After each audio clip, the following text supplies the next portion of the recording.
What's up, ladies and gentlemen? My name is Hypertension. I'm joined here by Lombax Pie Boy for some Risen Esports Rampage Open action. How are you doing, Lombax? I'm doing fantastic, Hyper. It's been a little while since I've casted, but excited to get back into it with hopefully a bloody series here between two teams vying for those remaining spots at the top of the table. Absolutely, and it's because here it's like, you know what? We have Rampage, where anything can happen on any given Friday. So it is going to be a fun show indeed. And also, you talked about you not casting well. I haven't either, and I missed you, my good buddy. Yeah, it's been a little while, Hyper. It's good to be back with you, though. You know, we've already got that synergy pre-built, ready to go. So we can just jump on into this and get underway. Just a moment as well. I believe we're just about ready to jump into the champion select here. Yeah, that we are, as the bans are coming up first. Given that this is Rampage, I expect a lot more target bans. There is a substitute for the side of the Boosted Potatoes. Their top laner is now a different player. It is not going to be an Ego Super Ego. It is going to be a player known as Tryndamere. Yes, I imagine Tryndamere will be banned simply because of his name. We'll see what they decide to end up going with the rest of the bans, and if that does come to fruition. Right now, though, is the Misfortune and Lux taken off of the table, as well as the Jinx answered from Boosted Potatoes, and looks like they'll be banning the Galio as well. Most of these pretty strong power picks, the Lux Misfortune a little bit more targeted. Yeah, well, you know, Lux actually is a pretty powerful pick if you saw earlier today, guys. I don't know if if anyone did not watch Invictus Gaming versus Team Liquid, close your ears for spoilers. All right, you've been warned. Spoiler alert. Team Liquid beat Invictus while using a Lux in the mid lane as a counter pick to Zoe. Yeah, that was one we saw actually in NA as well. Bjergsen picking that one up and showing how to counter Zoe with it himself. Didn't work as well. Didn't work as well, but I think Jensen was able to learn from it, apparently. Does seem like it worked out for him. Does look like we are going to be seeing that Nautilus picked up by the side of the... Hold up, I've got to remember the name. The Fire-Breathing Rubber Duckies. Wow, what a name. That's awesome. Yeah, Nautilus can be flexed mid lane if you want to. Typically picked in the support role right now, though, so we'll see if they do swing it down there. Tristana going to be the answer for a pretty powerful ADC. You can match that with most supports as well. Could go for something a little bit more poke-oriented if you wanted, or could just go with, you know, some engage potentially. Hecarim. Speaking of engage, it's not a party until you bring the party pony. That is Hecarim with his Onslaught of Shadows and his... I know it isn't... It is Devastating Charge, actually, isn't it? Yes. That is his E. With that, he has like almost unparalleled levels of engage. That's a surprising pick, though. Bobo has not actually really played any Hecarim, so we could see that...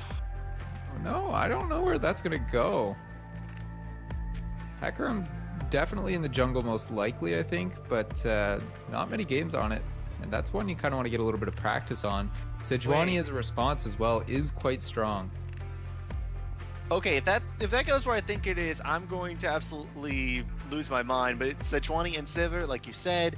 This is starting up for Fire-Breathing Rubber Duckies. It's setting them up with a very good engaged Stampede composition. Yeah, it does give you a ton of ability to team fight. Looks like the Zyra support going to be the response to Nautilus, though. Like a ton of poke, but if you do get caught by that Nautilus, you're going to be dropping pretty quickly to a combo like Nautilus Sivir in the early game. Not much health on that Zyra. Yeah, and with those bans going in, the Katarina being a target ban towards No Ice 30 Sugar. Katarina is very niche, but can work in these Stampede compositions, and that Xerath ban. Oh, that hurts my soul. For those of you that don't know, I am a Xerath one. Do you even play ranked, Hyper? No, I don't. I haven't played ranked in almost 2 years now, and I am all the better for it. Are you truly a one-trick then? Yes, whenever I play normals, I play Xerath. It still counts. Okay, now back to the bans, though. It does look like Boosted Potatoes, that will be their lost ban for bringing in Tryndamere. So now the final ban into the pocket of the Fire-Breathing Rubber Duckies. I guess it was supposed to be Or a Malzahar ban. I'm not sure about the rules there. Okay, Malzahar, Apparently I he guess. was actually shown on the roster. So Okay, yeah. that is my mistake then. My apologies to Boosted Potatoes. That is a Malzahar ban and a Zoe ban. So 4 mid bans to close out the banning phase. Yeah, a lot of mid lanes taken off the table. There's still a ton of power picks left up though. Silas really sticking out in my mind. Akali as well, if somebody has the potential to play it, can really pop off. Have to see what they decide to favor towards. Both teams have some people that play Yasuo as well, and he's actually not been banned away. The thing is though about if you think about both Yasuo and Silas is that they are very high skill cap champions, and generally in this 5v5 coordinated environment, it's a lot harder to pull those off. So something more simple like that Urgot picked up by Boosted Potatoes is going to be more beneficial to you, especially when you're talking about players in this elo. No offense, it's just how it is.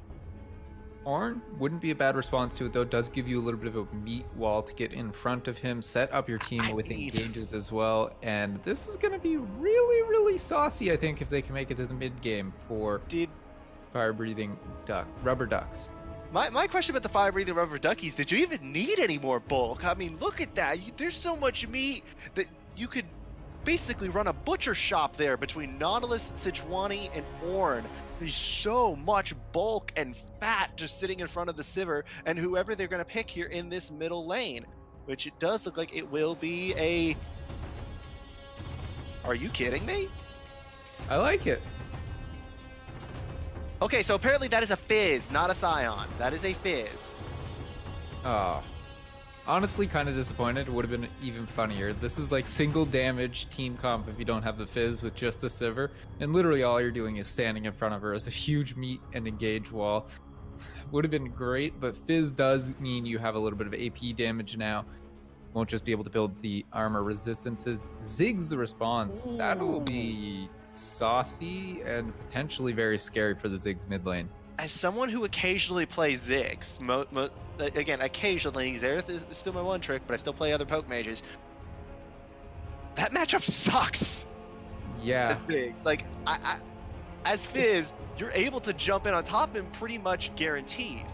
Really what you're looking to do is just clear the waves and stay away from the Fizz. So if you can actually clear from a distance as Ziggs, just get it into the tower, back off, you can probably stay pretty safe. But that's going to be very difficult to manage your mana early on, and especially post level 6. If you're not able to get away from the wave fast enough, or if you step up too far, a Fizz that has that killer instinct is going to just jump on top of you and pick up kills again and again. Yeah, and what I'm really worried about here for the side of the Boosted Potatoes is that their composition does... What's the best way to say it? Doesn't really mesh. Maybe it's just me, but I don't see the synergy here. I mean, this feels like it was drafted a lot more for comfort or champions that people wanted to play rather than for a cohesive team comp. I mean, they do have the advantage in the early game, except for in the... They won't have a horrendous late game damage wise either. They've got a somewhat tanky front line with the Hecarim and Urgot. The issue is that against the aggressive team comp that fire-breathing rubber duckies have for themselves with the Sivir and Fizz to lay out really consistent high levels of damage in the late game, it's going to be super difficult to stand up to that. Unless your Tristana is like absolutely popping off or something. Yeah, and honestly with that Tristana, you have to consider that she will be a lot more mobile, a lot more bouncing around than will the Sivir. But she's also going to have to cut through God knows how much more bulk. Like, if you just look at those 3 beefy frontliners, Ornn, Sejuani, Nautilus, that's a lot of engage and a lot of crowd control between those 3. I believe the only way you could really set up more engage is if you had a Leona somewhere in the composition. Plus, you've got long range with the Fizz Shark. And you've got the stampeding ultimate of Sivir on the hunt. They have all the tools they need to just win past 30 minutes. I don't even know if you need to wait till 30 minutes, honestly. I know Sivir is sort of this late game carry, but with Fizz as that super strong early to mid game damage, does still ramp up well, but around objectives, if you're engaging with on the hunt and getting some picks onto people, Fizz can do a ton of work in those situations. Especially given that your only real form of team, you only have two real forms of disrupting that engage, being the Onslaught of Shadows and the Stranglethorns. The Hecarim E and the Hecarim and Zyra Ultimate. So when those two are on cooldown, you're highly vulnerable. And in addition, they cannot be cast while they are stunned, which pretty much all of that CC does. It locks you down and makes it to where you cannot cast your spells. So if you get hit by the knockup from the Ornhorn or the Sejuani Glacial Prison, it's gonna be hard. The one thing I think they do have going for them as well is that Tryndamere on the Urgot can actually melt through the tanks given a little bit of time. He can set the Ornn behind as well, so Bobofold is going to have to make some visits up there, get that Urgot ahead so that you can be in a position where you can melt through the tanks, use his ultimate to fear people and potentially turn a team fight like that. Give yourself enough space so that Save Me Jeebus can do some work on the Tristana. Yeah, but then again, it is all going to be about Save Me Jeebus because of the fact that the rest of the team doesn't have as good a scaling damage. I mean, like, yeah, you will have a significant amount of damage in the mid game between Ziggs, Zyra, Urgot, Hecarim, and Tristan. Like, that whole team just has a lot of mid game damage. But come the late game, you're running face first into a Sivir and Fizz.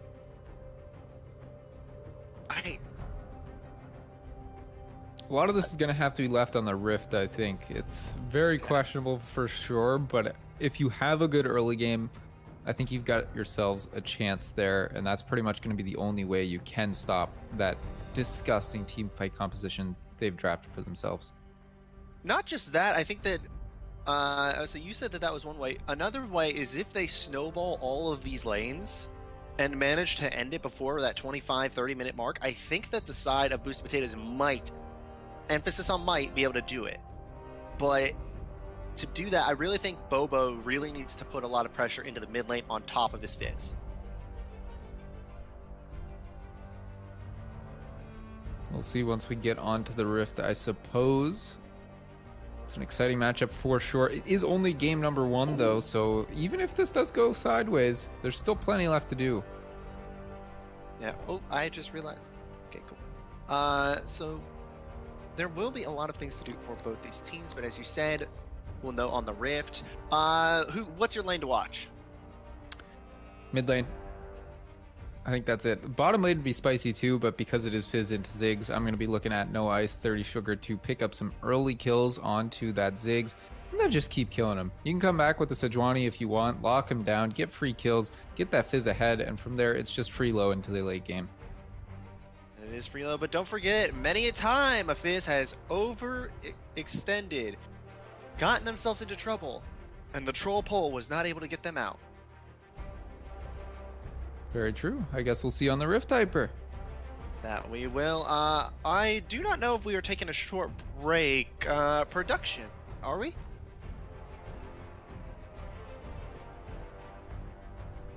All right, so guys, we will go for a short break before we head on to Summoner's Rift. So with that, again, I am Hypertension, joined by Longback's Pie Boy. We will see you in just a few minutes on Summoner's Rift.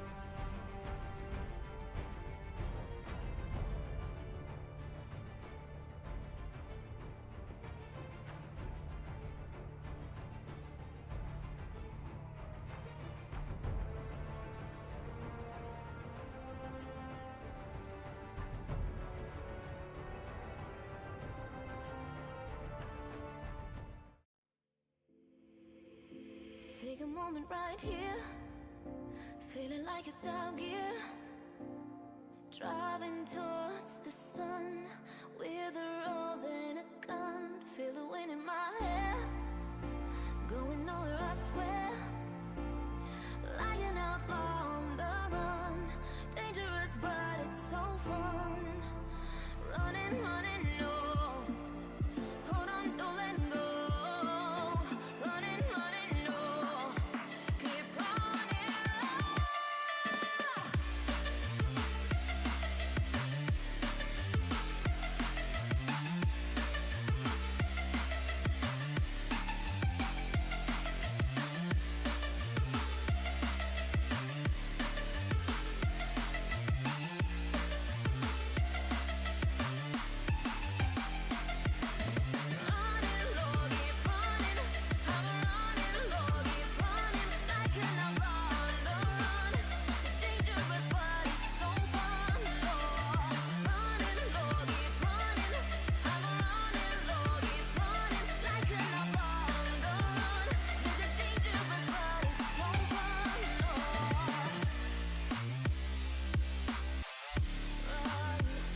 Told my boss that I'm done.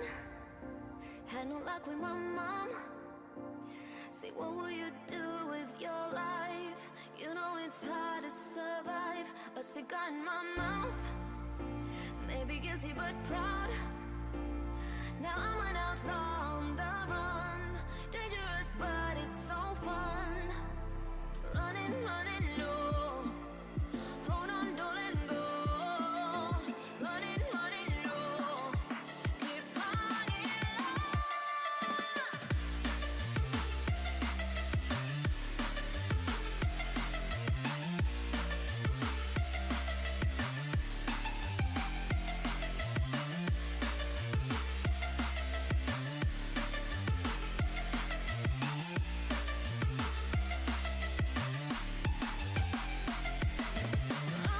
low, keep running. I'm running low,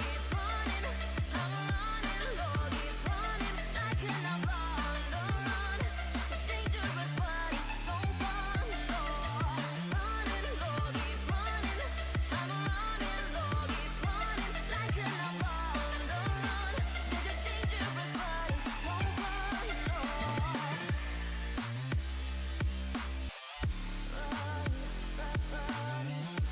it's so fun.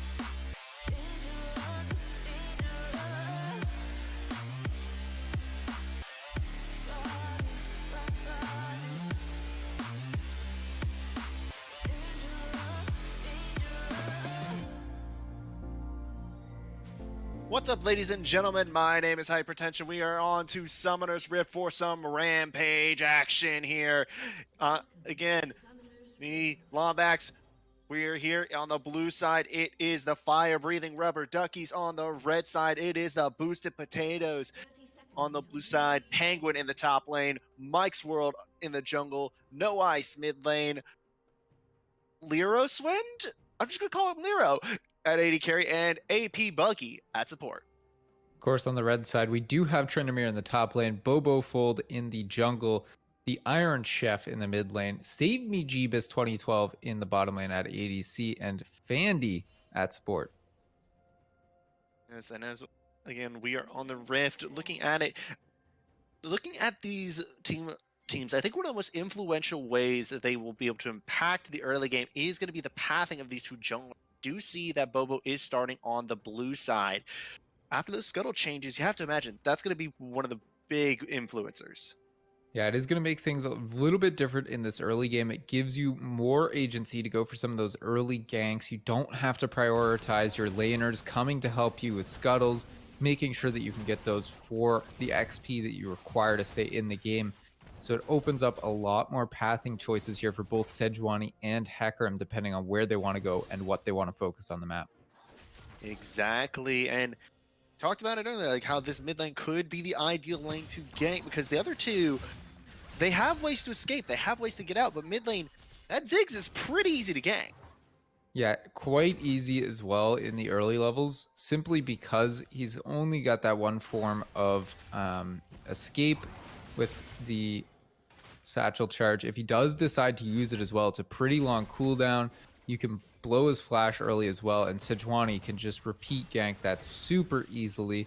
He's not going to be able to clear waves properly and won't be able to play safe.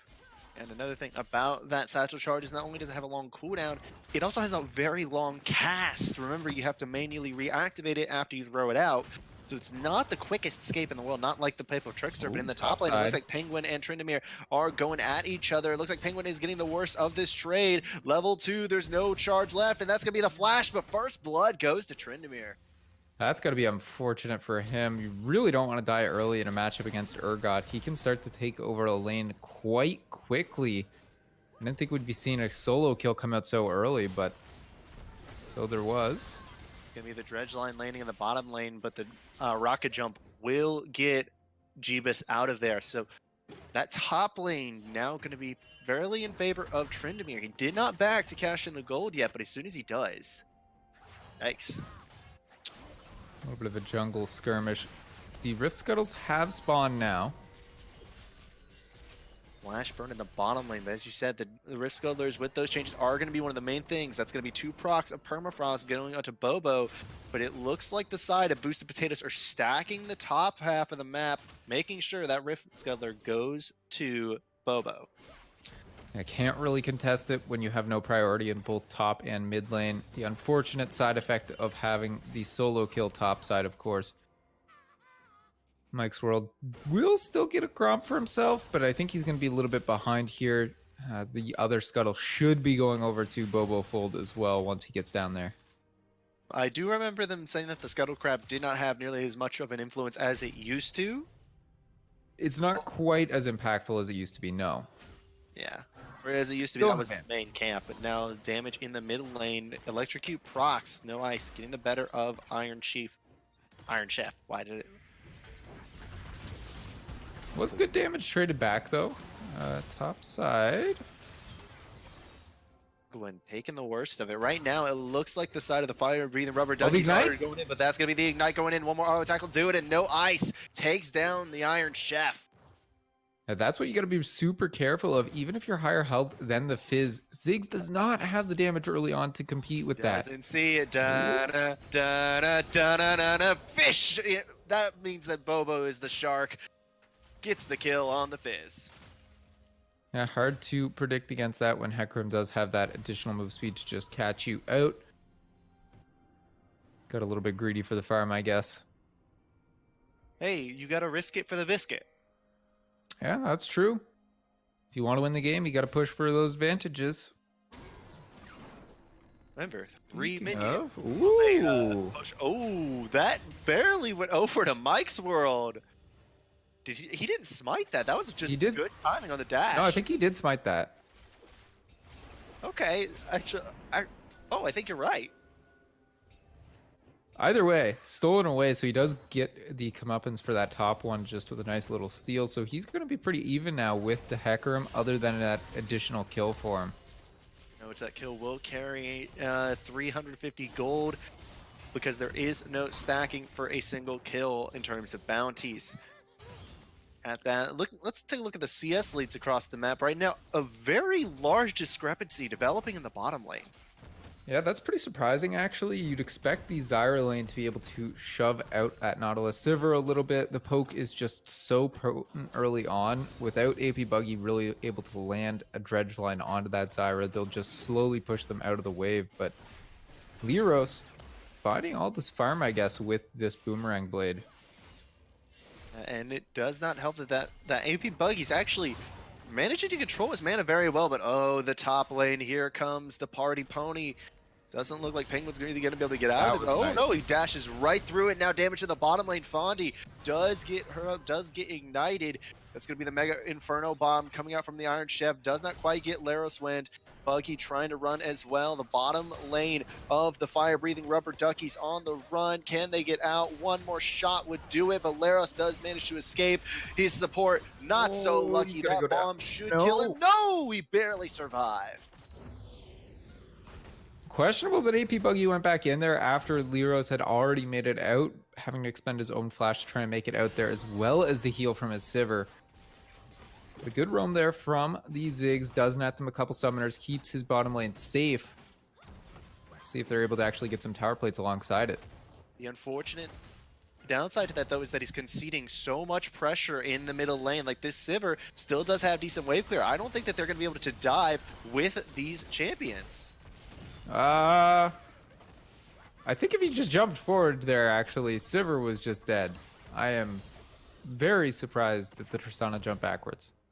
Yes, but all the while you're trying to get all that pressure in the bottom lane, look in the mid lane. That Fizz is going to be hard to gank here, and now you're just running face first into him. He does have the Shark. He can throw it out, but he is choosing to save it. He did use the Flash. Does have Playful Trickster up, trying to escape here without using it. Now he is turned around. The fish is down. That's going to be the kill for No Ice. Tryndamere now in the face of 2. Mike's World gonna land the permafrost stun, but his mid laner is just abandoning him here. That's going to be the Fear Beyond Death. And what are you doing, No Ice? Just abandoning your boy like that. I'm so confused too. He had no mana originally when he got that kill onto the Hecarim, so I don't think he wanted to go in because he had none. But he had a blue buff as well as a corrupting potion ticking. His mana is already full now. He totally could have helped out Mike's World there and probably helped to turn that around onto the Urgot. But now it's just an additional kill for Tryndamere, who's already ahead of this Ornn beforehand. KDA player indeed, my friend. But like that, I'm trying to wonder, like, yes, you have a massive mid lane advantage at the 2 kills, 20 CS, but you just left your jungler to die. Basically say it's like, nah, fam, I'm gonna just wait over here. Questionable play for sure. Ziggs, though, now starting to get some items for himself that will help him a little bit in this lane. He's got the Lost Chapter, so he won't be as hurting for mana now. Can try and clear this out a little bit against the Fizz. We'll see if he can continue to stay safe, and just with that one death. Biggest right now is that the other 2 lanes are absolutely dominating in CS. 23 in the bottom lane, 21 in the mid lane. It is just such a significant lead. And now, Buggy and Mike's World might be in a lot of trouble. They're caught here. No ice, trying to avoid a confrontation here. Buggy trying to run, walks back in, but no damage is really done. All they lost is the Mega Inferno Bomb. Nobody really seemed to be on the same page right now for the Flaming Rubber Duckies. It just seems like they're not actually committing to the same play. Like, we'll have AP Buggy going in with the Dredge line. Nobody else actually following up. This time in the bottom side, though. Speaking of the Dredge line, there's the damage. That Ignite might just take it down, but the heal will save Bonnie's life. But there is the snipe with the Glacial Prison. That was gorgeous. Coming in to secure the kill. Very nicely played there by Mike's World. Does mean they get a little bit of advantage in this bottom side now, too. Can push up, try and get that vision back around the dragon. If they want to go for this Ocean Drake, they might just be able to sneak it away. Yes, but remember that Ice has shown a hesitance to join them in these fights, so question is, will he walk away here? Because they do have 3 members situating around for the boosted potatoes. Looks like, though, the dragon will be over. Oh, Tryndamere now diving over tower. Apparently misses. Wide right there. Nicely done to juke out on it by Penguin. Things are not looking good for him in this top side, though. The Black Cleaver fully completed now for Tryndamere. He's already sitting on another 500 gold for this next recall. Things are just going to continue to get worse and worse. I expect him to fully buy into that split push style Urgot build where you see them go for a Blade of the Ruin King after, just because he's so ahead.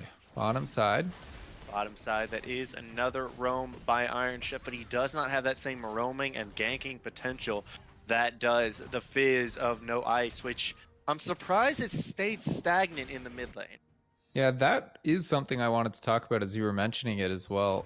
You have this ultimate that's on an extremely low cooldown, even at rank 1, 90-second cooldown. You can make these super potent roams to both top and bottom lane right now, where there's almost no resistances on anybody, but we've yet to see No Ice 30 Sugar even really leave the lane. He's just continued to stay there even if the Ziggs roams. And especially when you have that proto belt, that extra movement item, as well as your 2 movement abilities, you have such good closing on the 2 out of the 3 champions there without movement abilities. And now, speaking of which, one of them is under fire as Fondy is getting engaged on in the bottom lane. That is going to be the spell shield actually saving Lenos Ward for a second, but now it's Buggy in the face of Jeebus. Here is Ice dealing out damage, does get Bobo in the 2v1. That's the power of the Ziggs when you land the Shark. The Fizz, I think you mean, but yes. Did I say? I just said Ziggs, dang it. I was going to comment on him not really being able to pick up any advantages, but if you do just come in like that and start feeding him kills, I guess he doesn't really need to go anywhere to start picking them up. Yeah, I mean, he just needs to be fed like a baby shark. Yes. Do-do indeed, because da-da-da-da, here comes No Ice into the top lane. Chooses not to go, not to all in onto the Urgot, though. Probably a smart decision. Without Chum the Waters, it's super hard to make a gank like that onto a side lane. The vision was already there in the river as well for Tryndamere, so we saw him coming. Nothing you can really do there to actually get something done, so questionable that that's the time he decides to make his first roam. Yeah, you would have to imagine that when he got 6, we should have seen something into the bottom lane before they had their level 6s. Yeah, it will be a little bit harder now that they both have their ultimates. And turret plating's about to fall now as well. The other thing I would have liked to see is him to actually pick up a couple of those turret plates in mid lane, but the wave clear from the Iron Chef has been very good. He's been staying on top of it when he's going for roams. So Fizz actually hasn't really been able to get anything done to that turret so far because of Iron Chef's good gameplay. Yeah. Ziggs does have one of the single best wave clear in the game, right there with champions like Xerath, like Sivir, like Lux. Overall, it's really, really hard to push up a lane against Ziggs, and it's hard to clear one against him, but this will help out when you land the Shark. It still doesn't matter because that Satchel charge has a shorter charge time than does the Shark.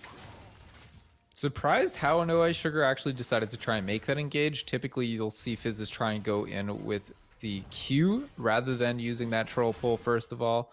Would have let him dive under the tower if he'd tried to go for it. Yeah, I mean, hindsight is 2020, but looking overall at the state of the game, there is a only 300, now about 500 gold lead for the side of the fire-breathing rubber duckies, and this is the situation where they want to be in. Like, you technically lose the early game, and you're ahead. Well, speaking of advantages, trying for something here on bottom side. Like, it will be Shelly coming in, but that Mega Inferno Bomb just completely whiffs her, meaning only a couple more auto attacks to take down the tower. That's going to be it. First brick goes to the side of the fire-breathing rubber duckies. Buggy wanted to go in. There was no one in range. Actually flashed out a little preemptively there, I think. Top side. Upside, Penguin should be safe in this. He is a little bit tanky, but not if he runs that way. But in the bottom side, Bobo under fire, under 6 feet.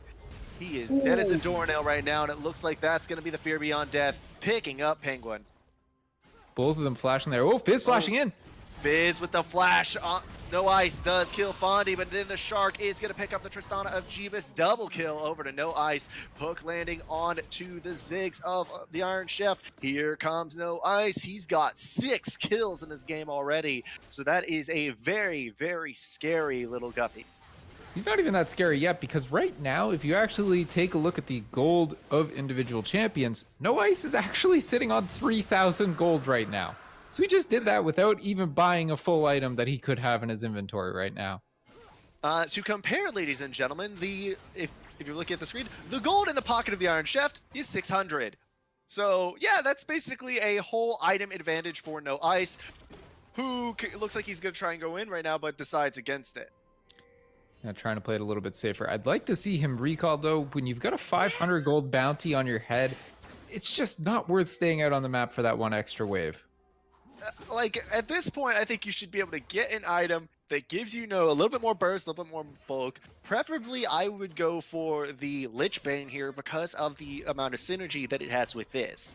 Yeah, either that or you can go for like the Sork Shoes Oblivion Orb if you want to go for some really potent magic penetration as well. Yeah, another build I have seen go is the Hextech Gunblade build, which I've seen, but just because of the fact that Fizz does have very potent auto attacks. I don't think he can go that. He's already got the Proto Belt, so the cooldown between those items is shared. Oh, it is now. I'd forgotten about that they made that change.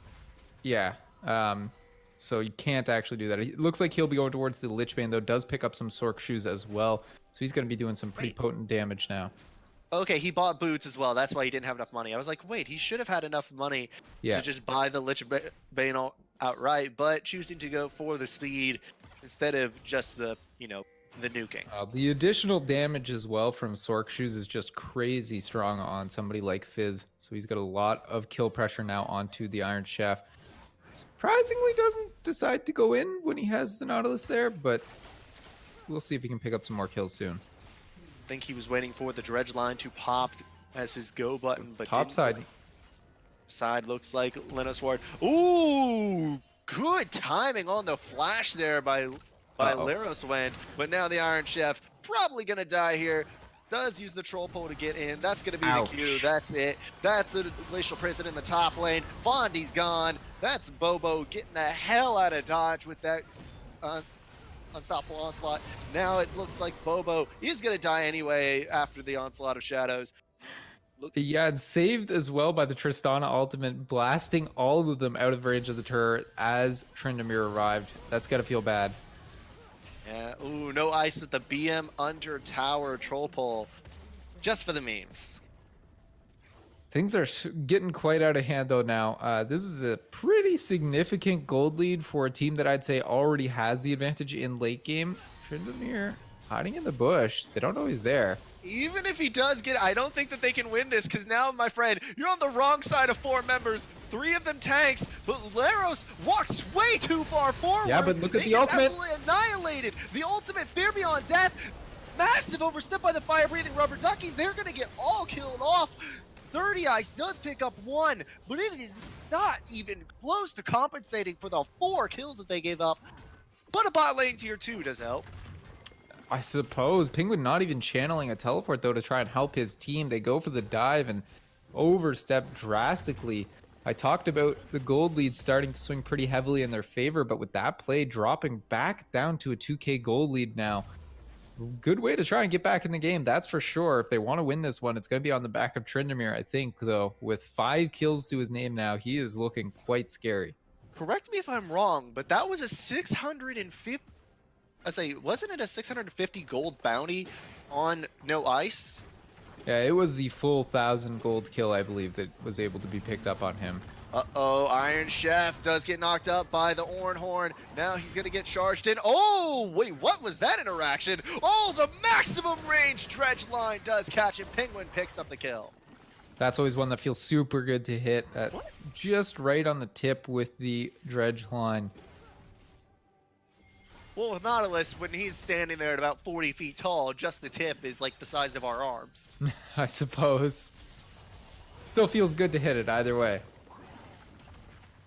Oh, the jokes I can make, but I know that this is a PG stream, so it does look like the side of the fire-breathing rubber duckies are gonna just focus on this mid lane tier 1, open up the map for themselves. They don't even need that Fizz there. That's gonna be the... What?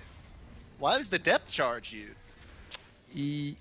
If I did have to make one comment about the team fight so far for the side of the fire-breathing rubber duckies, I do think AP Buggy is a little bit... Hyphy? I don't know, anxious maybe? He's making plays where either he tries to be too cautious or far too aggressive. It's never in the right place in the middle. It's always one or the other. He's getting too hyphy. Could very well be. The Sig's ultimate comes in, does not find this. Uh-oh, team fight started. This is a 2, now a 3. Now it's 3 again versus 4, but that's going to be the catch onto the jungle. That's Mike's World and Leros down. So this is going to be a turn fight and a team fight win for the side of Boosted Potatoes. But Jeebus going to die in the top lane. Not a chance versus Ice. Beautiful pickup on the kills there around the dragon. Nicely played by both the Iron Chef and Tryndamere to find those kills. It's kind of difficult to win fights when the guy who's got 9 kills on your team isn't actually there. Well, also, when the first person that you target is the 6-kill tank Urgot. Yeah. Bandy as well doing a good job there setting up the fight with that ultimate, allowing the Urgot to pick up that first kill as well with his ultimate. Biggest thing, in my opinion, of like what that can influence the later stage of this game, triple ocean for the side of the fire-breathing rubber duckies. Yeah, that's going to be pretty big. Oh, that's a there's dead the shot. shark. Bye-bye, Fondy. And dead. Rest in peace. Well, I mean, with that shark, it was more like rest in pieces. Yeah. They are setting up some vision around this Baron here. I like this play. Use the advantage you have with the Fizz. Set up around that Baron. Clear out the vision. And then just start threatening it repeatedly. As long as you have Fizz there, they can't walk up. His ultimate's already on a super low cooldown now. It's only 68 seconds. So essentially every 2 waves, you can throw out that fish to try and find something. And the fish will be delish if it lands on either Iron Chef or Fondi or Jeebus even. Any of those three go down, and it is an uneven fight, but the big target is going to have to be Tryndamere. You have to kill him to win these fights. He's picked up some good magic resistance now, though, so it's going to be a little bit more difficult for anybody to do consistent DPS to him, at least for the next little while, until Sivir can start getting some completed items. Even then, it could be tricky, but oh no, the Dredgeland is going to go straight in onto that Tristana. That's going to be the depth charge as well. Looks like that Hecarim of Bobo does land the Onslaught of Shadows onto the entire team, but it won't matter as he's already dead. The teleport is being channeled here by the Iron Chef, but it looks like Tryndamere is going to pick him up. No Ice is on a killing spree, does pick up one, but that's two down already in the back half of this fight. That's got to be three. Make it four. As soon as Penguin goes down here, that's going to be that fourth kill of the fight. And the team fighting team of the fire-breathing rubber duckies goes down. Again, Tryndamere with the beautiful Fear Beyond Death. Fears no Ice 30 Sugar as he's trying to get under the tower to try and find some kills. Forces the Fizz to flash out from the fight and get absolutely nothing accomplished. Fondi? Fondi? Alright, he's good. Again, though, Tryndamere, super great performance on this Urgot, really turning those fights around for his team. They are in a position now where they can start taking a couple of these more aggressive fights and looking for their own advantages. They find a tower, they're up gold now. They're in a position to win this. Again, if you're gonna win these fights, you can't rely on killing Jeebus. You can't rely on killing Fondi or Chef. You cannot go without killing Tryndamere. The one good thing I will say about that fight, though, additional Magi stacks for the Fizz. He is right now sitting on a crazy amount of AP for this point in the game. That's cocky. It's cocky, but he's got a lot of stacks. What can I say? I just don't like building Magi's because it's such a sink or swim item. No pun intended to the fact that it's on a Fizz right now. But it's really feast or famine.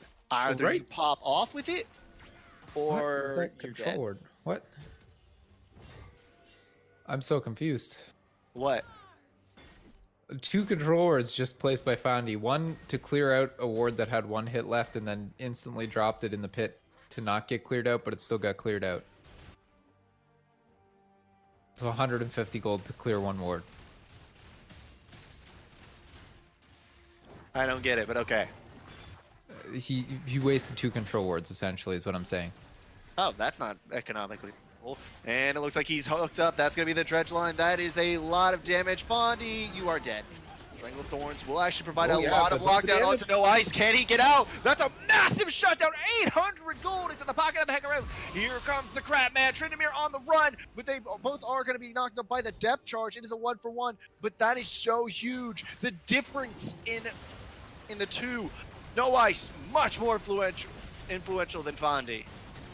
Yeah, especially where you get those Magi stacks off of the Fizz as well. This Baron buff going down really quickly. I don't think they can stop this. It's actually going fairly slowly. This is a really extensive Baron. That Baron doing a lot of damage now. Tryndamere is in the middle of 4. His team abandons him. That is your carry. You do not abandon the crab monster because he got cut down. That is so much gold into the pocket of the Sivir. The full 1,000 into her pocket. Thought it was going to go down a little bit faster, but really not going in favor of them. The fact that they just left Tryndamere is questionable as well. I think if you're going to go for that Baron play, you have to fully commit to it. Give up your lives for it if you want to go for it. Kind of a do or die move. Bobo is going for a steal, though. I don't think he's going to get it because he gets cut down. There was not a single bit of chance, and now Fondi's gonna die again. This is like a 20-second life. That's 2 dead already. Make that 3. All of them going over to No Ice. No Ice, no dice. You know a good way to make the Magi's worth it? After you die and lose a bunch of stacks? You get 3 kills. Yeah, you get 3 kills as soon as you walk back out onto the map and go back to 24 stacks. Wait, he lost half, so he only had 9. He had 12. Oh, he had 12, but then, okay. Wait, what? Oh, yeah, he did have 12, because now he's at 12 again. So, yeah, he's right back up to where he was. He literally lost nothing for that. The whole Baron play there was a huge throw by the side of the boosted potatoes. Guess you could say that was a boosted play from them. Or a potato play. The potato play works too. Yeah, so right there, it's again the biggest mistake in the fight is you abandoned your carry. You abandoned Tryndamere. He's the guy that you need to focus around. You cannot just leave him out because of how far behind the rest of you are on gold. Everyone else on the side of the boosted potatoes, except for the Hecarim, is down by at least, I'll say both other like damage dealers are down by about 4,000 gold or more. Yeah, things are looking a little bit rough. I can't see how you win this game at this point. Considering the Fizz is back up to 24 Magi stacks right now, they've got the Baron buff. All they need to do is group in a lane, set up around a tower, push the waves in, and they can start taking inhibitors. It's going to be very, very difficult to win this unless Tryndamere is able to find a really important pick with that Fear Beyond Death and fear a couple members of the enemy team. That's the only way I see them actually getting back into this. Do you see what he's building next? The Guardian Angel? No, I'm talking about a no ice. Oh, the Rabadons? He's building the Rabadon's death cap. So you have the, the 220 AP from the Magi's and the Lich Bane. You've got another 75, so that's 295 from the Hourglass. And then another 60 from the Proto Belt. Well, you're sitting on about 355 AP plus the Needlessly Large, a 60. And you're don't gonna get the Rabadon. forget the Infernal Dragon they have. Ooh, nice Oh ultimate. yeah, Infernal Dragon. That is a really good Stranglethorn, but it doesn't really do much. No ice is not here. You have to run now. Mike's World getting caught here. If this is all that happens to you, this is a good fear. trade here. But now, Penguin running for his life. I don't think he's going to be able to escape here. Not the flash actually from Jeebus. It doesn't matter. What are you doing? What are you doing? No, what? What? What the hell? Am I allowed to just alt F4? What? Like, genuine question. Am I just allowed to alt F4? Was that a disconnect or something? Like, what I the don't hell know. happened there? But there's the knockup. Can they get the damage on? The Iron Chef is actually already dead, but the Sivir is on the backline. She is already so low here. Tryndamere has to be focused down by Laros if they want to win this fight. Tryndamere is kicking down. The crits are going to be there. One more little bit of damage. It wasn't there! It was not! Sorry, it was not there, and that means that Laros win is going to go down as well. Mike's World has respawned, but still this inhibitor is going down.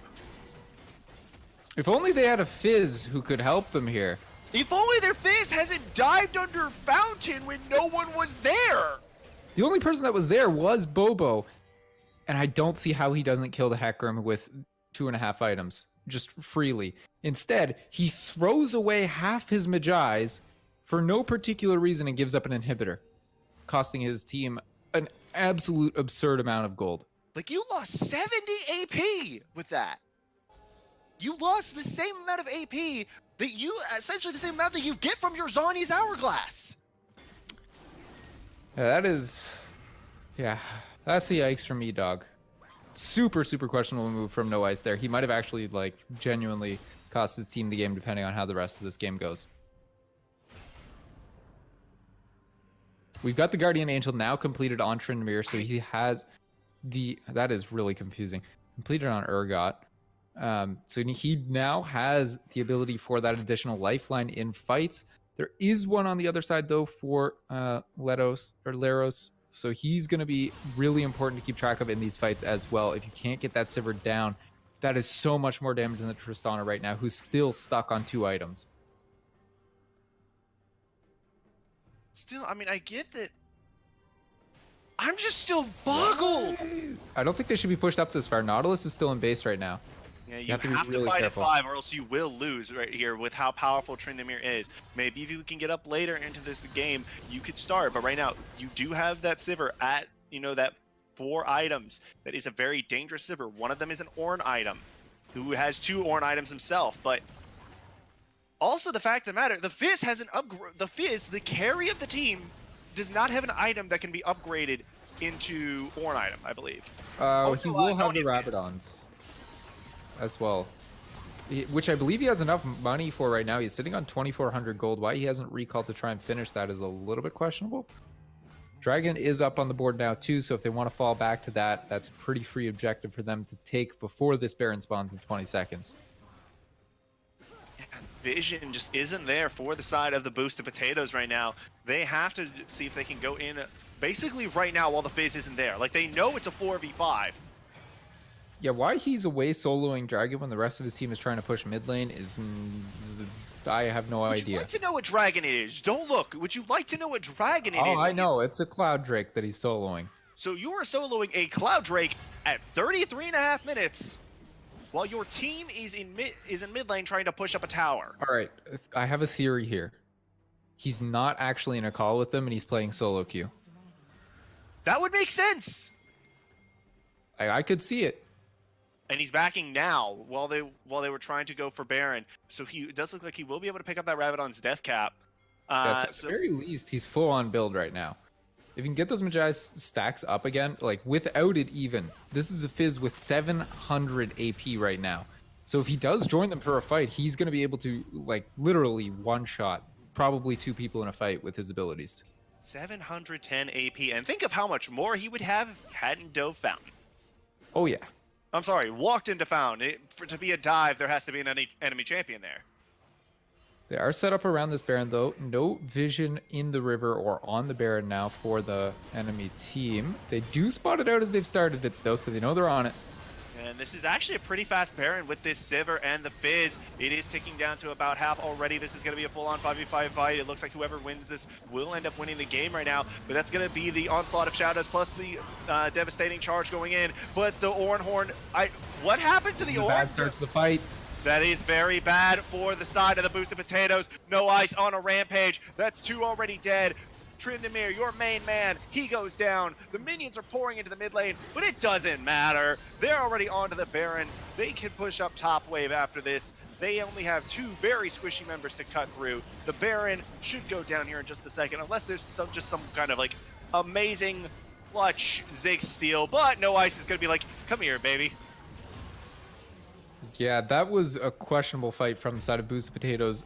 Bobo engaging way too early and way too deep on that Hecarim. He does not have the tanky stats to survive for long enough against the consistent DPS of the Sivir.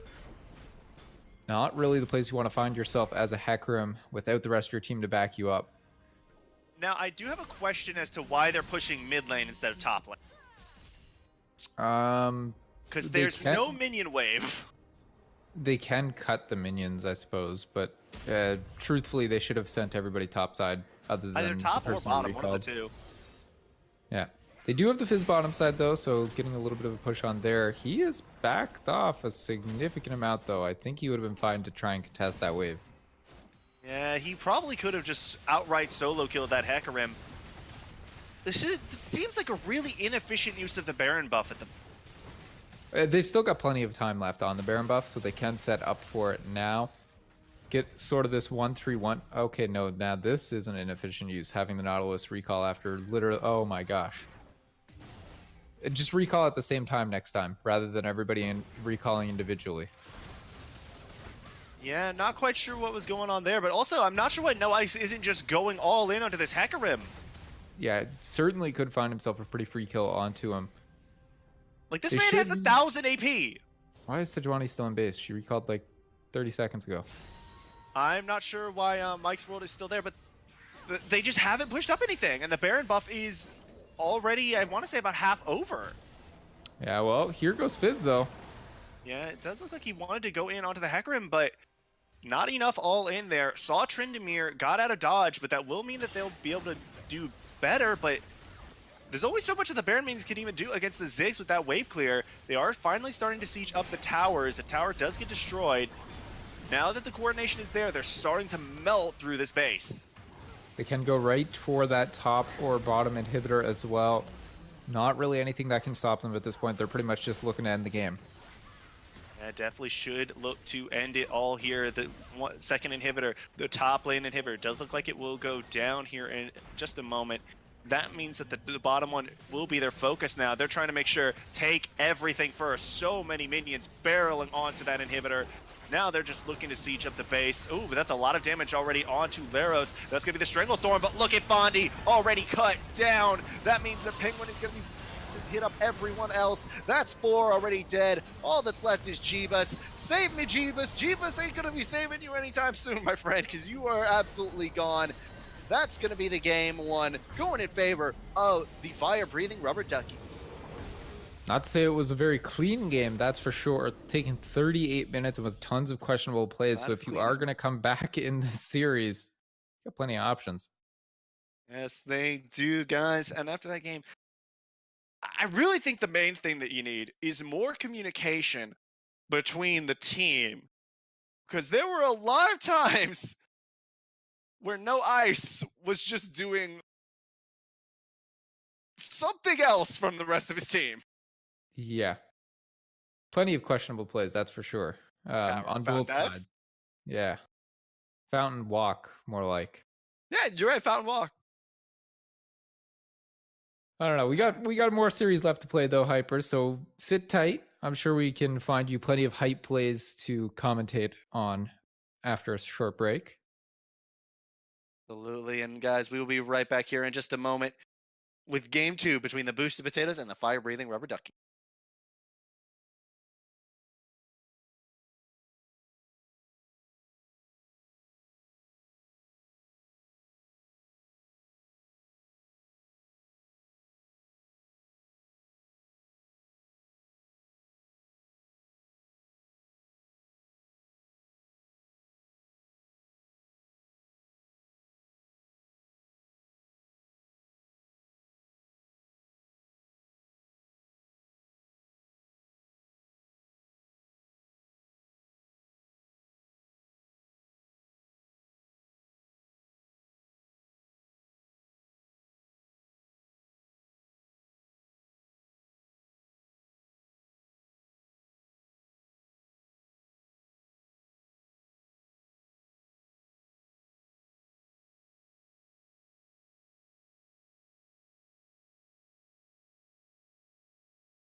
Take a moment right here, feeling like it's out gear.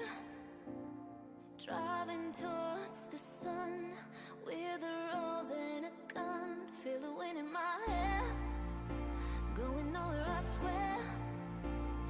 Like an outlaw on the run, dangerous but it's so fun. Running, running, no. Hold on, don't let go. Running, running, no. Keep running.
Told my boss that I'm done. Had no luck with my mom.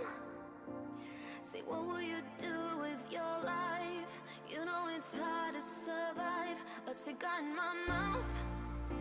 Maybe guilty but proud. Now I'm an outlaw on the run. Dangerous but it's so fun. Running, running, no. Hold on, don't let go.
What's up, ladies and gentlemen? We are back here on Risen Esports. But oh, okay, I'm sorry. I was watching some things, but we are already into draft again. Hypertension, joined by Lombax Pie Boy here for the Rampage open game between the Boosted Potatoes and the fire-breathing rubber duckies. Lombax.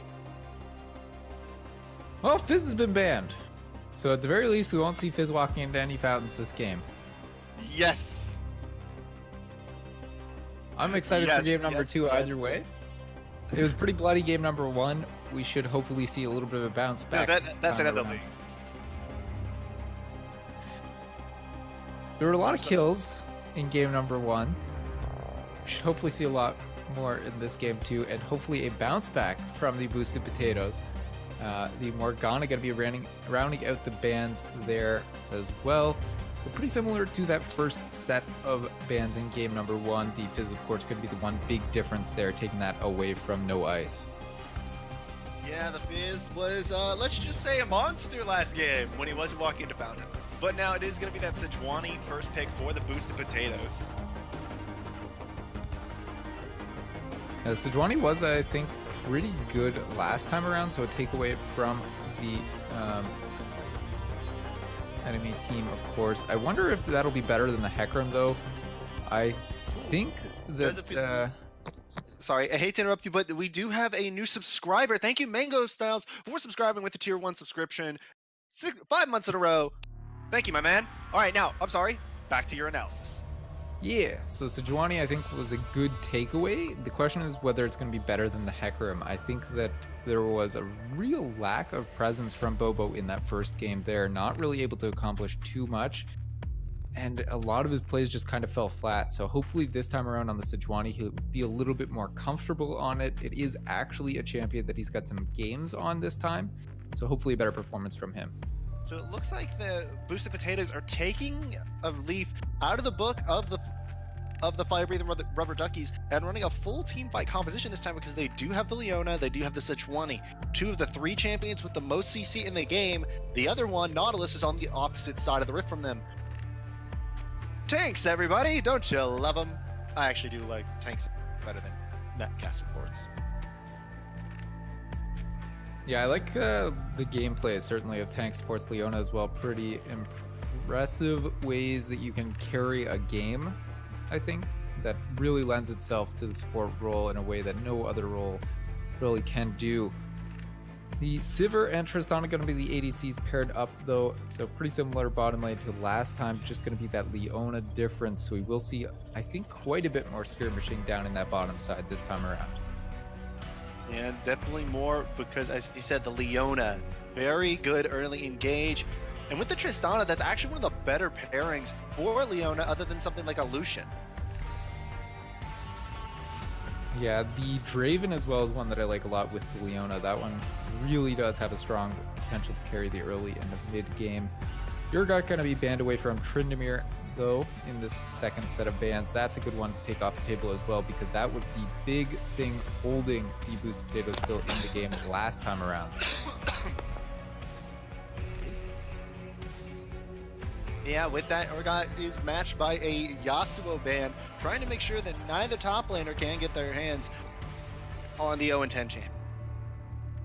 The Xerath going to be banned away there. Apparently, the Mage Caster support, Caster mid laners of the Iron Chef is a worry for the fire-breathing rubber duckies. It does look like that they are going to continue banning out assassins here with the Aurelia going out. Still a lot of power picks left, though. The Ornn will be locked in again. That was actually pretty good last time around. Obviously, the early laning phase was a little bit questionable, but the Ornn Horn engages were very potent in the mid to late game. So hopefully this time around can still get the good late game engages, but maybe cut out that early game where you were giving up a couple kills. Yeah, and this is a champion where you can actually do it against if they do lock it in here, this Fiora, which honestly, she can take over the early game against Ornn, but the big deterrent is going to be that Thornmail. If the Ornn of checking the names, if the Ornn of Penguin can pick that item up early, it's going to significantly decrease what the Fiora can do in the early to mid game. Yeah, the Fiora as well is super strong in the late game with this composition. The Vega are going to be locked in alongside it as well. There's some really potent damage on this team. Tristana, Fiora, and Vega all do massive late game damage. So yeah, I actually like this composition setup because this is one of the best 1-4 setups you could possibly have. You have a lot of engage and disengage setup from the Leona Sejuani. You have the Vigar to also provide both of them with the baby cage. Tristana and Vigar have the late game damage and two of the highest scalings of any champion. The Zoe, though, is a very good way to defend against that.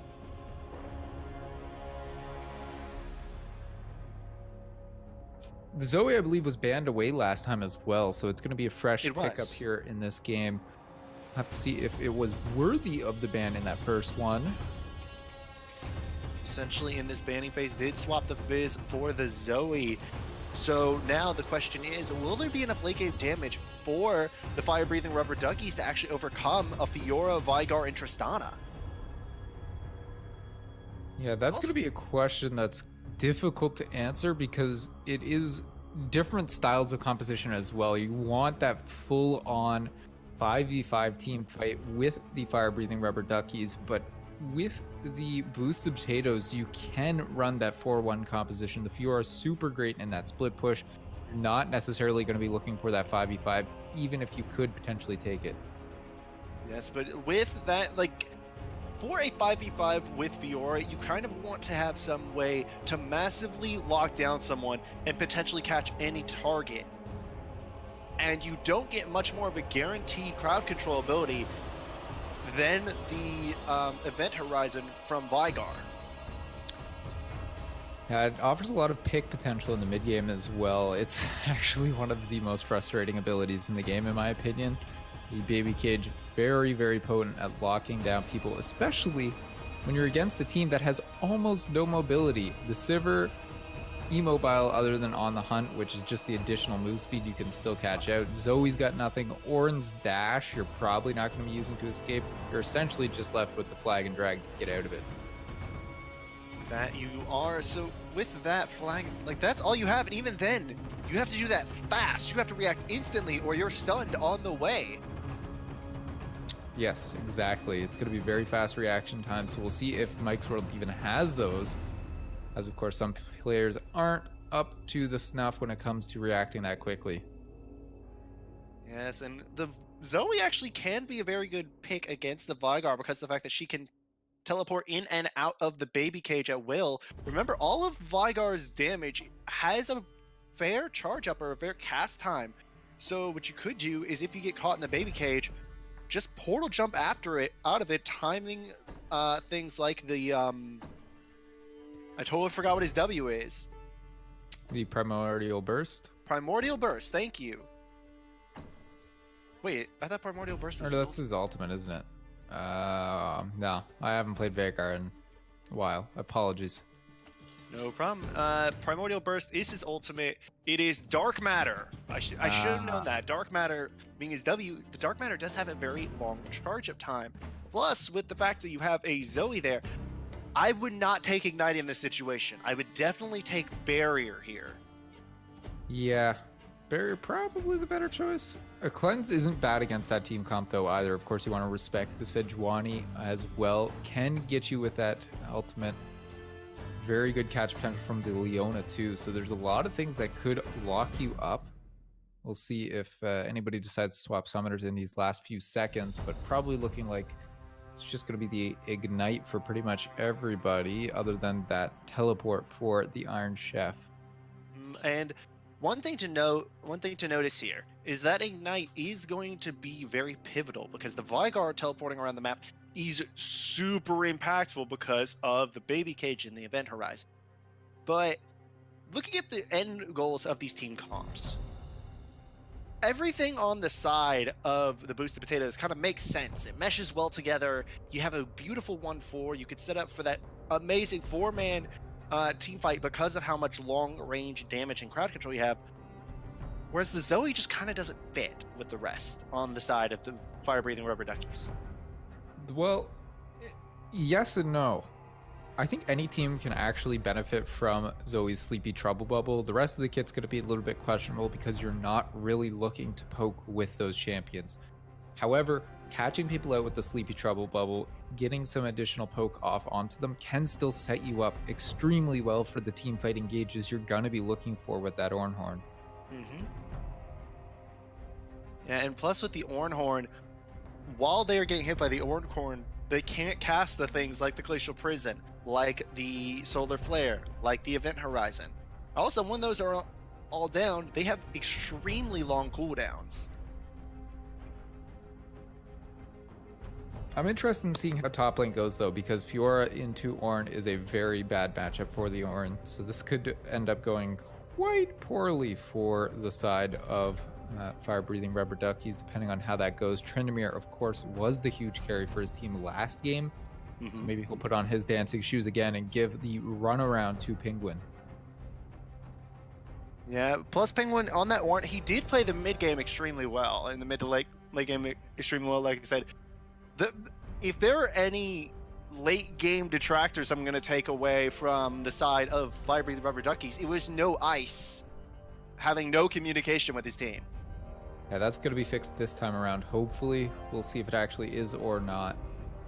It will have to be, guys. We're going to take a short break. We will be right back with Game 2 between the fire-breathing rubber duckies and the boosted potatoes. We will see you then. Take a moment right here, feeling like it's out gear. Driving towards the sun with a rose and a gun. Feel the wind in my hair, going nowhere I swear. Like an outlaw on the run, dangerous but it's so fun. Running, running, no. Hold on, don't let go. Running, running, no. Keep running.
Told my boss that I'm done.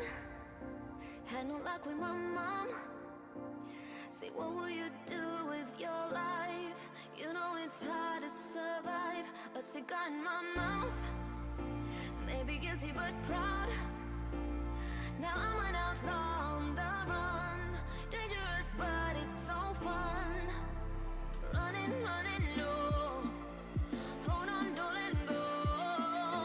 Running, running, no. Keep running.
What's up, ladies and gentlemen? We are back on Summoner's Rift between the Boosted Potatoes and the Fire-Breathing Rubber Duckies. It looks like the Potatoes are going for a risky invade here, but it's going to be spotted out.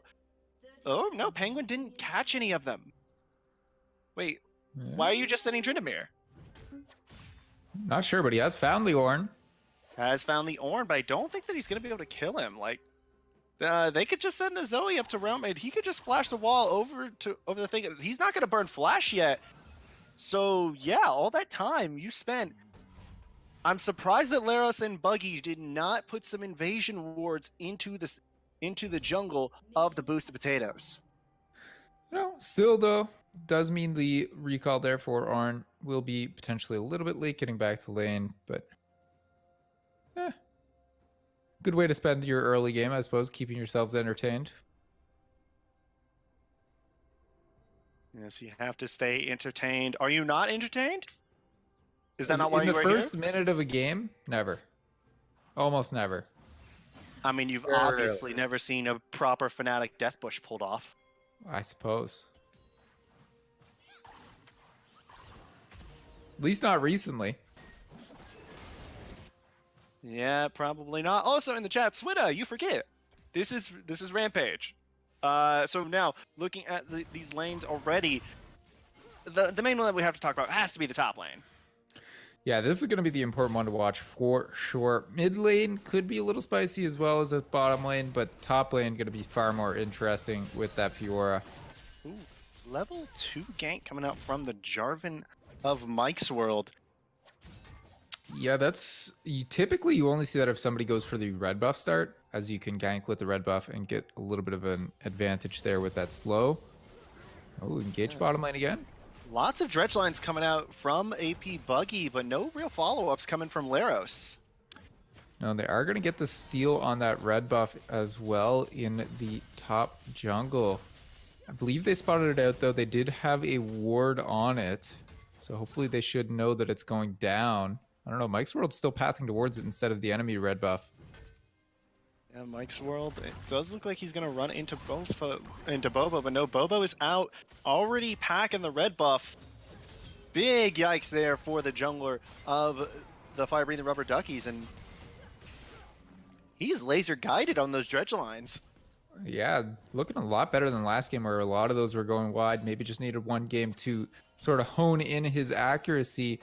Do see an invade on this topside blue jungle, though. And oh, there is no spell shield yet. Laros having to pop the flash.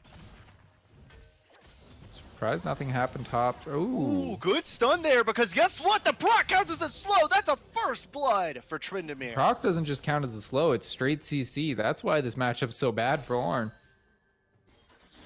I didn't even think about that, my man. You definitely can't be giving up those. And look at the CS deficit already.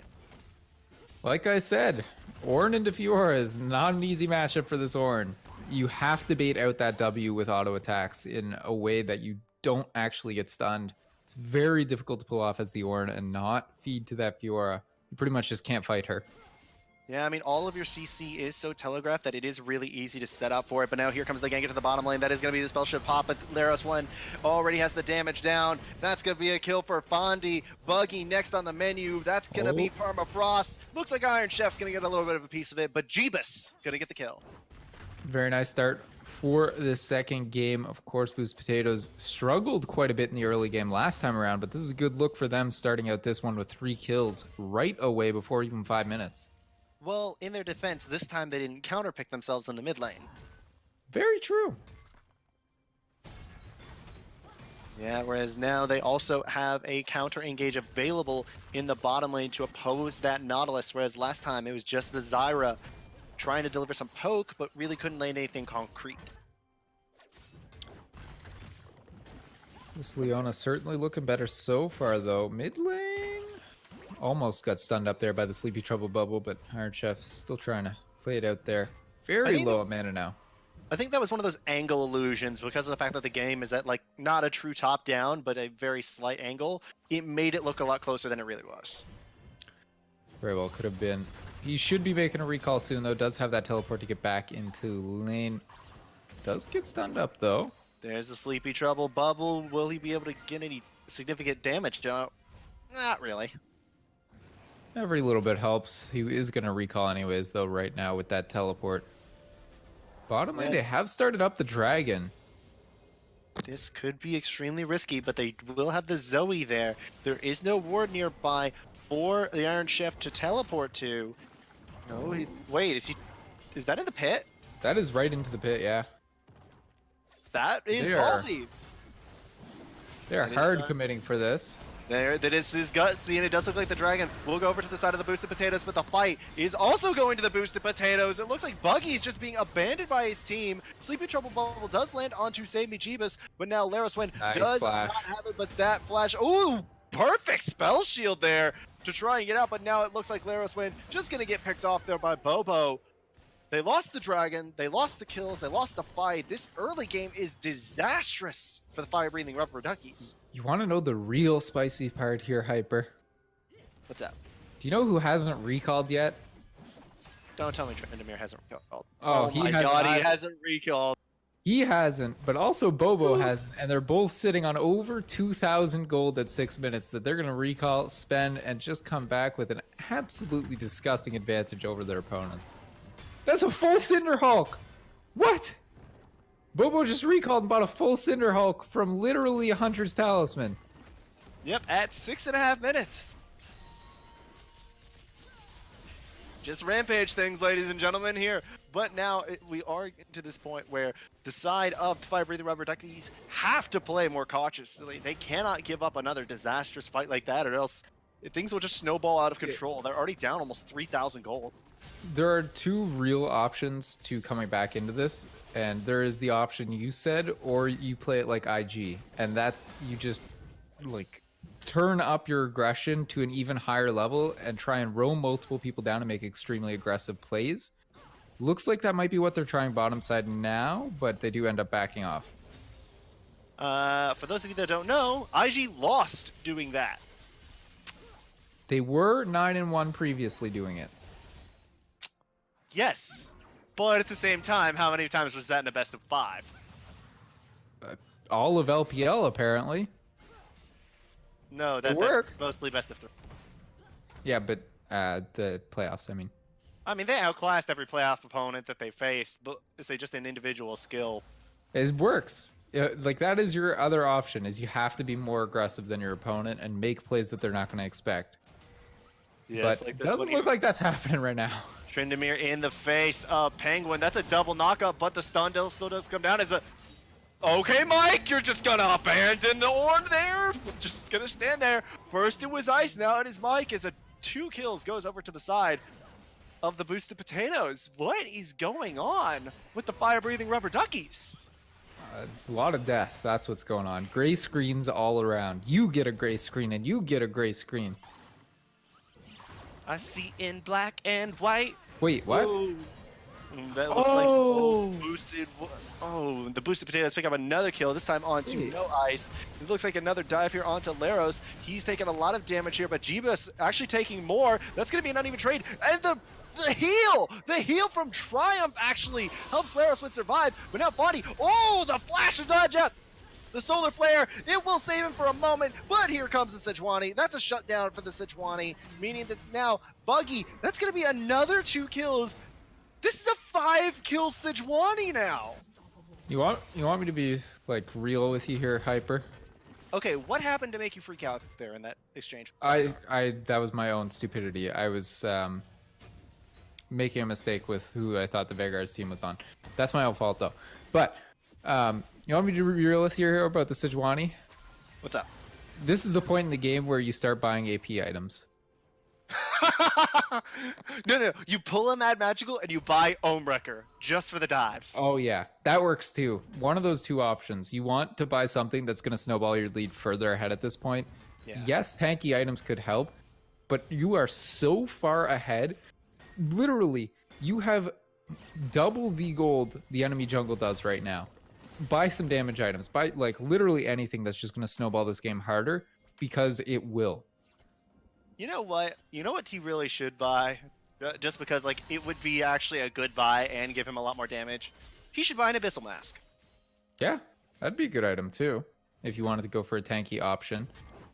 But Still plenty of AP options if you wanted them. Wait, he undid the buy of the Kindle gem, but now he's going back. I think he's trying to think of all the items. Almost all tank items built out of a Kindle gem.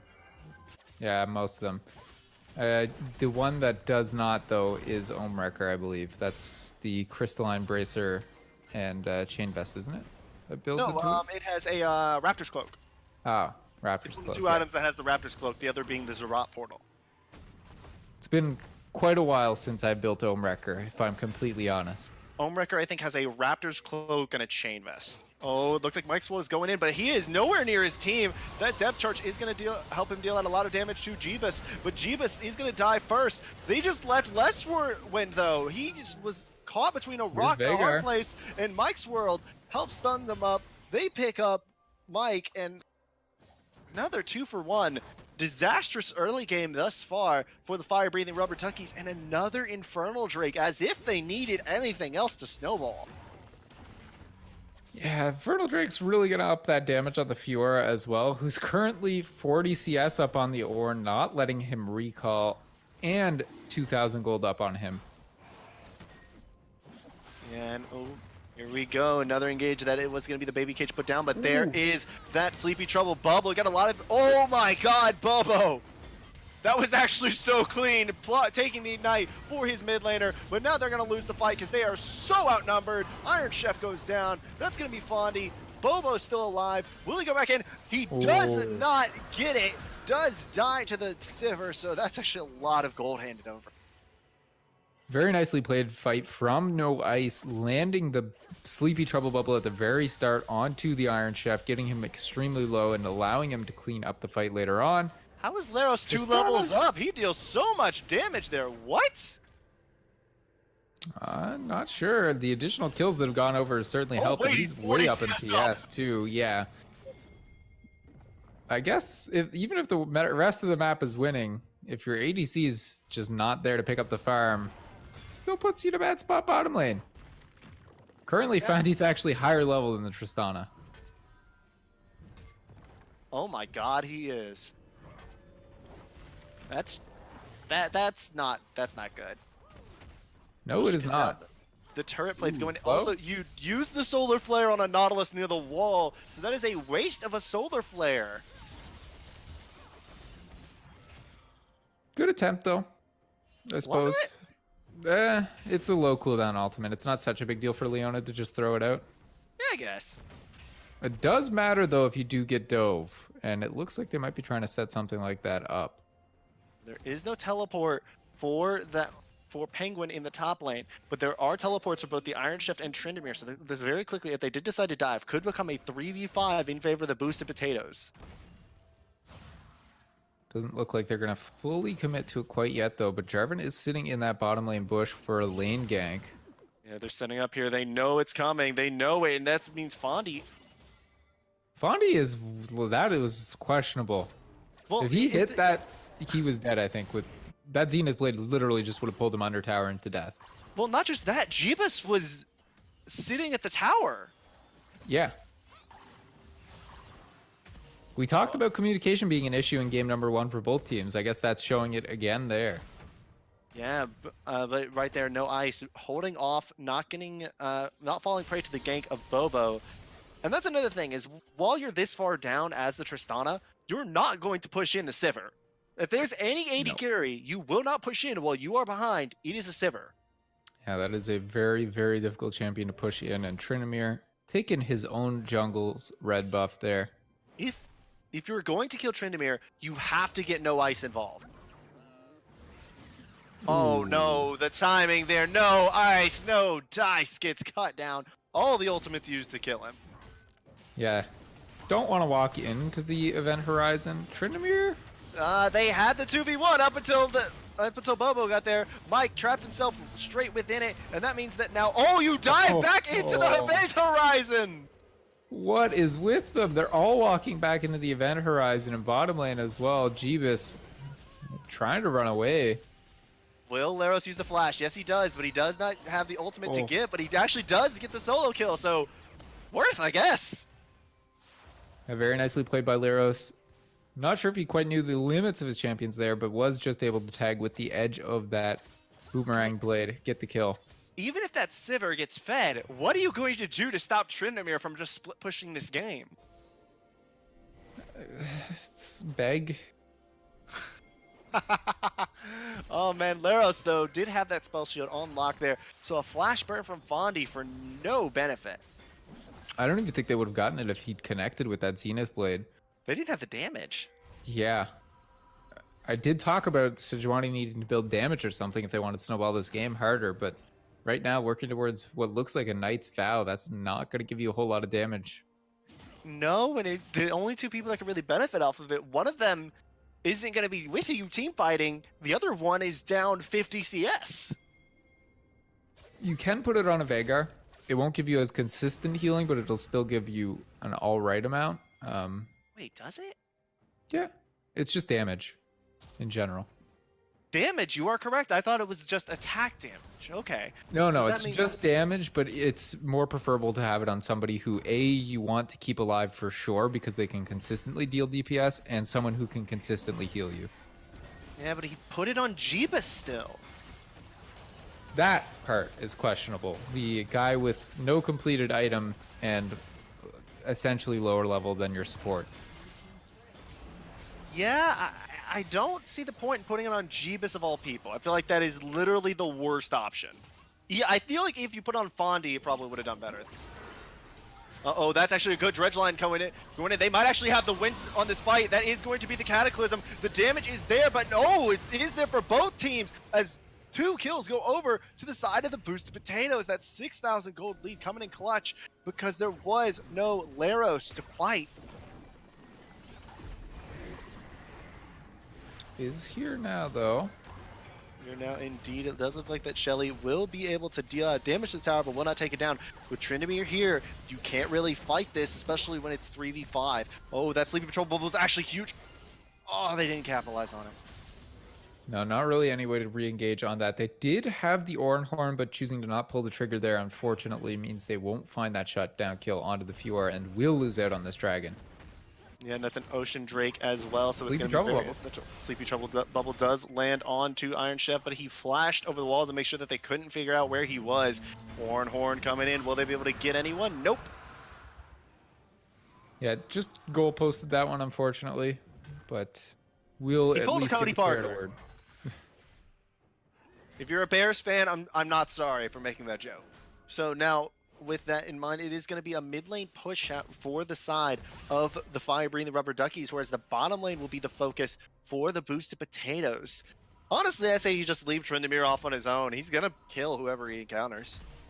You can kind of match up to him with the Orn now. You did Can go you? for, well, you went with Thornmail first, so at the very least he's going to stop some of the healing from the Fiora. It's a questionable first item because it's just not a good first item. It gives you very little stats in most situations. But it will mean he can probably survive the Fiora under tower. Keyword there, probably. Yeah, it kind of depends on how Tryndamere plays the matches. And Tryndamere has shown anything. It has been proficiency on this Fiora and knowledge of the matchup. He's about 70 CS up. Just that little bit more than the 60 CS that Laros is up on Save Me Jeebus. And the difference is that Fiora doesn't need any babysitter. You just go in and now the solar Ooh. player used in that situation, I'm not sure about that. Penguin can just run away here. The damage won't be enough to get him quite in time. Ooh, good call there not to proc the Brittle. That's kind of what you've got to do. Bait out that riposte. Make sure that you're not getting stunned up by it. Then you can kind of re-engage after that if you decide to. Mid lane. Mid lane, that is going to be the Glacial Prison landing, but the portal jump will just bring you right back into death, right into the baby cage, right into the graveyard. Bottom lane. Penguin. Yeah, it didn't really look like that was going to be a kill, but now this is just going to be a free mid lane tier 2 for the side of the Boosted Potatoes as soon as this comes back. Now, what are you doing, Mike? That was questionable. Leroy Jenkins! I think that's an accurate description of that one, yeah. Because This match is really spiraling out of control at this point. And now they're rotating to the bottom lane. The Solar Flare does land, but that charge is going to be there, but so is Iron Chef, but the flash will get him out of the baby cage. I don't think he would have died anyway. It's two inner towers dying, and a jungler for nothing. I'll be honest, at 400 AP now, I think he would have died to the Veigar. He only has armor, essentially. That's the bad part about buying a Thornmail first. It gives very little health, only 250. Even if you have 80 armor, it's not good against the Veigar. But he would have only...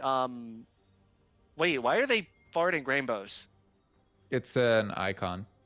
Oh, I didn't know that. Okay, so with that, I still think that he would have survived that, but looking at this lead here, it is at a whopping 7,500 gold at the 21-minute mark. And they scale well on the side of the boosted potatoes. The issue is you gotta actually scale to do that. Bobo?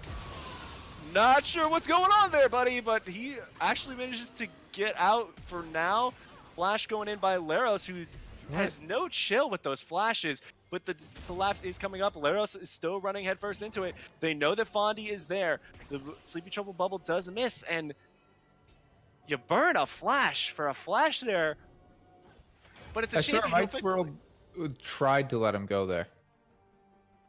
He messed up the flag and drag. He clicks onto the blasting cone as well to blast himself back. It doesn't actually get to catch onto the Sejuani. They probably could have found the kill there if he was actually able to flag and drag onto him. Wait, does used it way too early.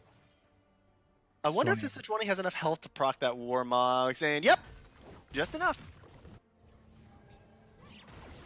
Trouble Bubble gonna go in. The baby cage will land onto Buggy, who is gonna have to flash out. So that's a good trade there by the boosted potatoes, and who are hovering around Baron. They could just threaten it the whole time and leave Tryndamere to his own, to his own devices. Yeah. I don't think much is going to be stopping him for very much longer. He does have a little bit of gold to spend right now as well, but slowly he'll get that tower, and Infernal Drake's going to help him as well. And Dragon spawning in a few seconds, and it does look like, again, that third Infernal Drake, which on a Fiora, on a Sivir, is going to be super useful here. But there is Laros walking forward, almost getting caught in the baby cage. Will be a full-on 5v5 fight. If this does go down like this, it will be the side of the boosted potatoes who have the advantage, unless they get that perfect catch. The Ornhorn does go in. That is going to be a knock-up onto 3. But look at the damage already into Buggy. He's getting shredded, and now so is the rest of the fire-breathing rubber duckies. They get cut down. There is no resistance here. 1, 2, 3, 4. Buggy would make 5, but they can't quite catch up to him. Only losing Fondy in the process. Whoop, nope, Tryndamere flashes. That's a triple kill for the Fiora. Looks like the Baron will be next on their plate. Yeah, they can just push down this mid lane as well, which is what the Fiora is going to be doing, trying to find that middle lane inhibitor. And probably the game pretty soon after. Yeah, I don't really think there's any true ability to come back here. Down 10,000 gold at the 24-minute mark. Gonna grow here in a minute with that Baron as the tower falls before the... What? That's an FF. That is an FF. Ladies and gentlemen, we had a FF where it did not zoom in on the Nexus. I can understand the reason to FF. I don't agree with it, but I can understand the reasoning for it in that game. They were down, what, 12, 13k gold against a team that scaled incredibly well. Would have been very difficult to come back against that. It wouldn't have really been. So, does look like now we are going to move to a pivotal and deciding game 3 in the series. Looking at the damage, yep, that's about what I expected. Yeah, a little bit of damage. A little bit for that Fiora. Well, with that, ladies and gentlemen, we're going to go to a short break. We will be right back with game 3 between the boosted potatoes and the fire-breathing rubber duckies.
Take a moment right here, feeling like it's out gear.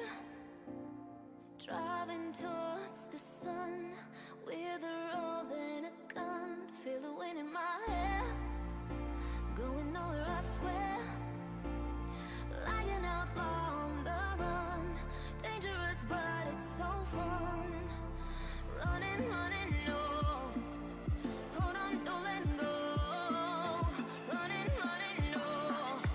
Keep running.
Told my boss that I'm done.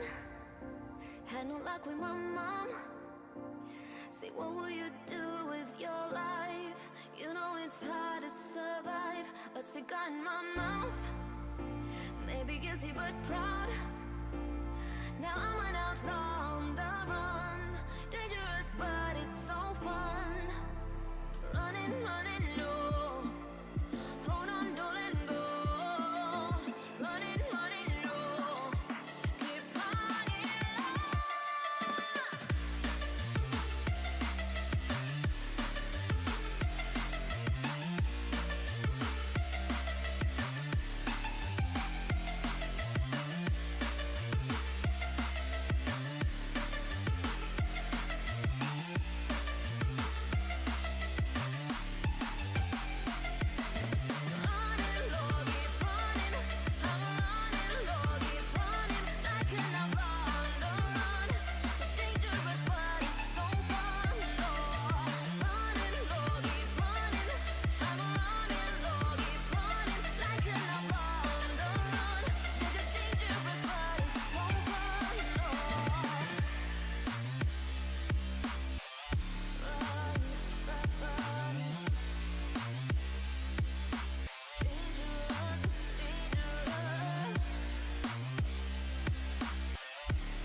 What's up, ladies and gentlemen? My name is Hypertension, and unfortunately, we will actually not be getting underway with Game 3 because the Boosted Potatoes have actually been disqualified for a Smurf in their roster. Smurf's name shall not be divulged, but it does mean that the Fire Breathing Rubber Duckies have been awarded a 2-0 victory. Congratulations for them for their victory in this. They move to 5-3, whereas the Boosted Potatoes now move to 3-5. We apologize for this coming out like this and the fact that it took so long for it to happen.